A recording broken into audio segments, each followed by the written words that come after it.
शहर में एक छोटी सी लड़की रहती थी। उसका नाम था अमीना। उसका घर हमेशा नमाज और दुआओं से रोशन रहता था। अमीना रोज सबको नमाज पढ़ते देखती थी।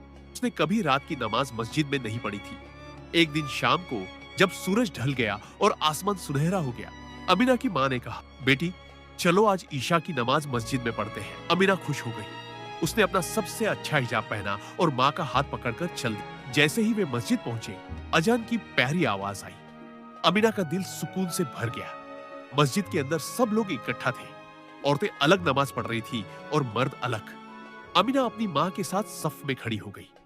इमाम साहब ने कुरान की तिलावत शुरू की। सबके साथ अमीना भी अल्लाहू अकबर कहकर नमाज पढ़ने लगी। जब उसने सजदा किया और अपना माथा ठंडी जमीन पर रखा, तो उसके दिल में अजीब सा सुकून और मोहब्बत भर। नमाज के बाद सब धीरे धीरे दुआ मांग रहे थे। उस पल अमीना को समझ आया कि नमाज सिर्फ फर्ज नहीं, बल्कि अल्लाह से बात करने का तरीका है। तारों भरे आसमान के नीचे घर लौटते हुए अमीना बहुत खुश थी। उसने सोचा, मैं हमेशा नमाज से मोहब्बत करूंगी।